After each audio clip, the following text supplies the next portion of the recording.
ഈ വണ്ടി കൽക്കട്ടയിൽ നിന്നാണ് എടുത്തത്. കൽക്കട്ടയിൽ നിന്ന് 84 പോയി കൊണ്ടുവരികയായിരുന്നു. ഡീസൽ വണ്ടി നമ്മുടെ കോട്ടയം ഡിസ്ട്രിക്റ്റ് 3ാമത്തെ വണ്ടിയായിരുന്നു.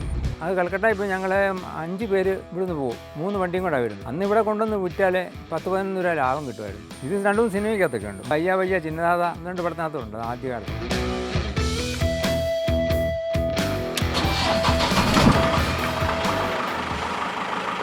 ഞാൻ 1984 ഈ അംബാസഡർ മേടിക്കുന്നത്. 1962 തൊട്ട് എൻ്റെ ഫാദറിന് വണ്ടി ഉണ്ടായിരുന്നു. അന്ന് തൊട്ട് അംബാസഡറിനോട് പ്രേമമുണ്ട്. അന്ന് അധികം വണ്ടിയൊന്നും ഇല്ലാത്ത കാലമായിരുന്നു. ഇതെടുത്ത് കഴിഞ്ഞ് 5-6 വർഷം ടാക്സിയായിട്ട് ഓടിയായിരുന്നു ഈ വണ്ടി. അത് കഴിഞ്ഞ് 96 വണ്ടി കച്ചവടം തുടങ്ങി. എല്ലാ വണ്ടികളും എടുക്കുക കൊടുക്കുക പരിപാടിയായിരുന്നു. ഇപ്പോൾ ഈ വണ്ടി യാതൊരു കുഴപ്പമില്ലാതെ ഓടുന്നു. ഇത് ഇന്ന് വരെ ഒരു പെറ്റിക്കേസോ ഒരു തട്ടുമുട്ടോ യാതൊരു കുഴപ്പമുണ്ടായിട്ടില്ല. വഴിക്ക് കിടക്കേണ്ട സാഹചര്യം വന്നിട്ടില്ല. വണ്ടി നമ്മൾ സ്നേഹിക്കുകയാണെങ്കിൽ വണ്ടി യാതൊരു അബദ്ധം വരുത്തത്തില്ല.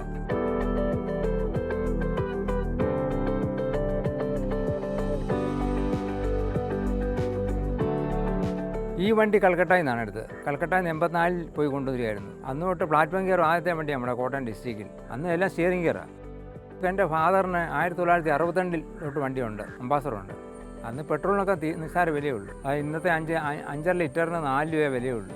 ഞാൻ ചെറുപ്പം മുതലേ അംബാസഡറല്ല വളർന്നത്. 62 തൊട്ട് അന്ന് എനിക്ക് 10-11 വയസ്സേ ഉള്ളൂ. അന്ന് കുഷനിട്ട് ഓടിച്ചുകൊണ്ടിരിക്കുന്ന സമയമാണ്. അന്ന് തൊട്ട് നമുക്ക് താല്പര്യം അംബാസഡർ. പുതിയ വണ്ടി സ്പീഡും ഒക്കെ ഉണ്ട്, പക്ഷേങ്കിൽ ഇത്രയും യാത്രാസുഖമില്ല. മെയിൻ്റനൻസ് എനിക്ക് ഇവിടെ ഞായറാഴ്ച ദിവസം ആൾക്കാർ വരും, പണിയാൻ അറിയാവുന്നവരുണ്ട്. പിന്നെ നമുക്ക് ഇവിടെ പൊളിവണ്ടി വരികയാണെങ്കിൽ അതിൽ നിന്ന് എടുത്ത് സാധനം ഇടാം. ഇത് 2 സിനിമയ്ക്കകത്തൊക്കെ ഉണ്ട്. ഇത് പയ്യ ചിന്നദാത 2 പടത്തിനകത്തുണ്ട് ആദ്യകാലത്തൊക്കെ. ഈ പേരിലാണ് നമ്മളെ അറിയപ്പെടുന്നത്. KRO എന്ന് പറഞ്ഞാൽ പെട്ടെന്ന് അറിയും. അത് ഏത് നാട്ടിൽ ചെന്നാലും ആൾക്കാരെ അറിയാം. 84 അത് കൽക്കട്ട ഇപ്പോൾ ഞങ്ങൾ 5 പേര് ഇവിടുന്ന് പോകും. 3 വണ്ടിയും കൂടെ വരുന്നു.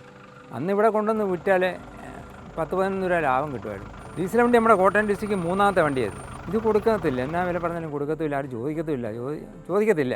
അംബാസഡർ നിർത്തിയാലും വേറെ കമ്പനി എടുത്താൽ നല്ലതാണ് വണ്ടി. ഇതിൻ്റെ ഗിയർ ബോക്സും തകിട് ഒന്ന് മാറി കിട്ടിയാൽ മതി. തകിട് പെട്ടെന്ന് തുരുമ്പാവും, പാച്ചാവും. ആ കംപ്ലൈൻറ്റ് ഇല്ലെങ്കിൽ വണ്ടി സൂപ്പർ.